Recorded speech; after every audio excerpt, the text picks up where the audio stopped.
আসসালামু আলাইকুম এভরিওয়ান, সবাই কেমন আছেন? আমি আজ শুটকির রেসিপি করব। আর এটা হচ্ছে লইটে শুটকির ভুনা বা ভর্তা। এটা কম বেশি আমরা সবাই পছন্দ করি। আর কক্সবাজার বা কুয়াকাটা যখন বেড়াইতে যাই, এই লইটে শুটকির ভুনা বা ভর্তা না খেলে মনে হয় না খেলে ভালোই লাগে না। তো আমি শুটকিগুলোকে ভালো করে কেটে ধুয়ে পরিষ্কার করে নিয়েছি। আর আমি শুটকিটাকে গরম পানি দিয়ে কয়েকবার ধুয়ে নিয়েছি, তারপর ঠান্ডা পানিতেও ধুয়ে ভালো করে পরিষ্কার করে পানি ঝরিয়ে নিয়েছি। আর এদিকে আমি একটা প্যানে তেল দিয়ে দিয়েছি পর্যাপ্ত পরিমাণ, আর তাতে শুটকিগুলো দিয়ে ভালো করে ভেজে ব্রাউন করে নামিয়ে নিলাম।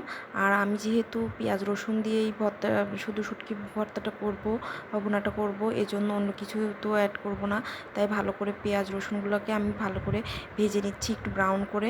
আর আমি পেঁয়াজ রসুনটাকে দুইভাবে দিয়েছি, একটা আস্ত করে দিব আর কাঁচাভাবে, আর কিছুটা ভেজে নিব, কিছুটা কুচি করে ভেজে নিব। এটা আমি শুটকির সঙ্গে মিক্সড করে দিব। আর যেগুলো বড় করে কিউব করে ছাড়ানো পেঁয়াজ ভাজা, ওগুলো আমি পরে দিব। আর এদিকে আমি মশলা নিয়েছি লাল মরিচের গুঁড়া, পেঁয়াজ বাটা, রসুন বাটা, আদা বাটা, আর 1 চামচ করে যদিও সব কিছু নিয়েছি।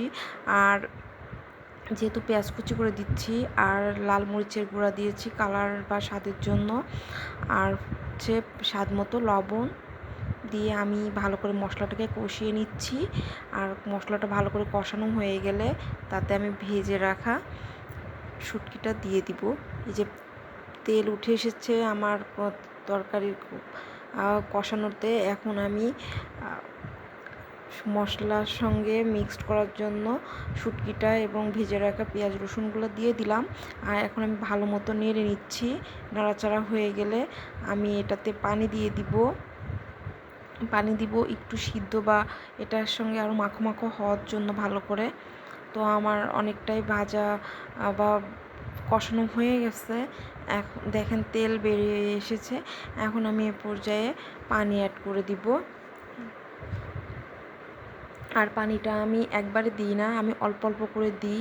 আর অল্প অল্প করে এটাকে আমি ভালো করে কষানো কষানো মতো করেই রান্না করি। আমি জানি এটা সবাই অনেক ভালো পারেন, আমি তেমন একটা ভালো পারি না, বাট যতটা পারি চেষ্টা করি। এখনও আমি অনেক কিছুই শিখতেছি, আসলে শেখার তো শেষ নেই। তো আমি চেষ্টা করতেছি সব কিছুই নিজেকে ভালোভাবে পারফেক্টভাবে সব কিছু তৈরি করার জন্য বা শেখার জন্য। তো আমি এ পর্যায়ে কাঁচা রসুন যেগুলো রাখছিলাম সেগুলো আমি অ্যাড করে দিচ্ছি। এগুলো আস্তে আস্তে কোয়া কোয়া কাঁচা রসুন, এগুলো আমি ছিলে রেখেছিলাম। এগুলো দিলে অনেক বেশি মজা লাগে। আমার কাছে মনে হয় যে কক্সবাজার বা কুয়াকাটার যে ওই স্টাইলের যে শুটকি ভুনাটা ঠিক ওই রকম স্বাদ বা দেখতে ওরকমই লাগে। এই জন্য আমি ওইভাবে ওরকমই চেষ্টা করতেছি করার জন্য, যাতে গুণে মানে সব সেম তা কক্সবাজারের বা কুয়াকাটার স্টাইলেই হয়।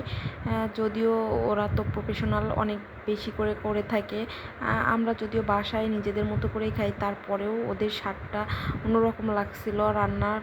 তো আমি এই জন্য ওটার মতোই আমি রান্না যেভাবে করছি এভাবে করে দেখেছি, অনেকটা ওরকমই লাগে। তো আমি এভাবে সচরাচর করে থাকি, যেহেতু আমি শুটকি অনেক বেশি পছন্দ করি।